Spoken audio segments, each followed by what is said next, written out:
accessible. One of the major influences has been the music I heard when I was a kid, and it's hard for current young people to imagine this, but in the 50s and the 60s, particularly in the 50s, music of the different sort of cultural groups in Singapore was much more commonly heard by the general public. You had Chinese opera, Chinese wayangs, which especially during the seventh moon, Today the seventh moon, the what we have is getai, which is it's a pop show. Right? That's right. The 7th month. The seventh month, yeah, the devil month, the ghost month. Yeah. In those days, during the seventh month, you would get real Chinese opera troops, real opera, And I was very fortunate because I lived in Lebanon Street. There was a patch of land at the back when I was very young, and a troupe would set up those stages, and I would watch that.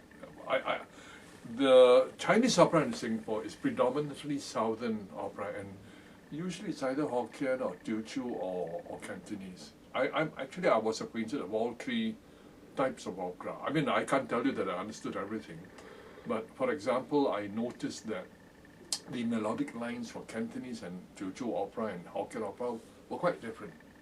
You could tell the melodic lines, And apart from that, you could hear street musicians quite often. You could hear traveling Chinese troops going around coffee shops playing for money, And even you had simple things like, you had a lot of street sellers and hawkers at that time. So late at night, typically you would get this guy coming and selling what we call kana, those olives and those preserved olives and all that.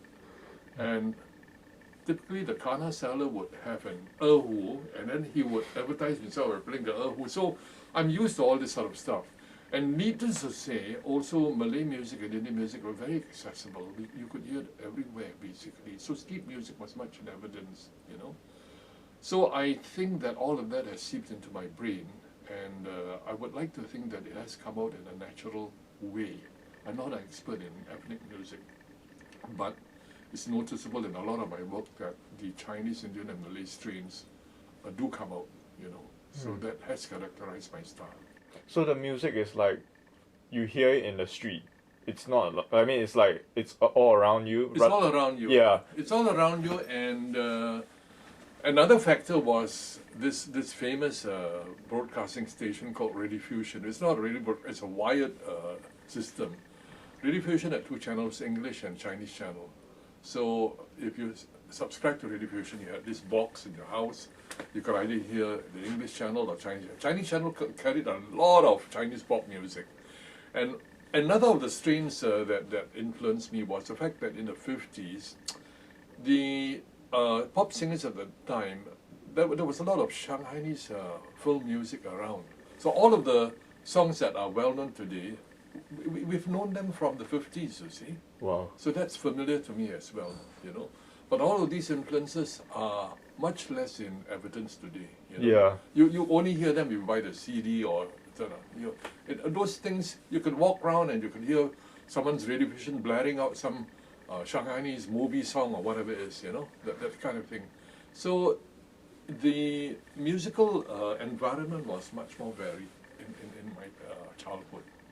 Do you feel that like the Singaporeans today, they don't really listen to the other ethnic groups because now you have a choice, right? That's You go YouTube, you go to radio stations, you almost always listen to your language. That's right. Yeah. That's true. I think unfortunately I think the somewhat sad thing about life in Singapore is the cultural groups have become more compartmentalized. Well, the only thing that remains, or one of the things that remains, is that we eat each other's food a lot, we eat food Indian, which is good, But apart from that, certainly the musical side, you tend to go to the concerts of what you're comfortable with. Yeah, yeah. I teach a course on called Science of Music at NUS, And one of the projects that the students have to do is they have to write a review of a concert. So I always tell the students, you know, you have to write a review of a concert. Maybe you've never been to a concert, or maybe what you should do, even if you're an avid concert goer, why don't you try something not in your comfort zone? You've never been to an Indian music concert, go to an Indian music concert. If you're sort of, you know, used to Chinese music, why don't you go and hear Western classical music? And in fact, many of the students actually do that. And I think the ones who do that write very interesting essays, because it is a description of a first experience. And then many of them find that, hey, this is not bad actually. I've never heard this. I don't know what it is, but it's actually something that is quite nice.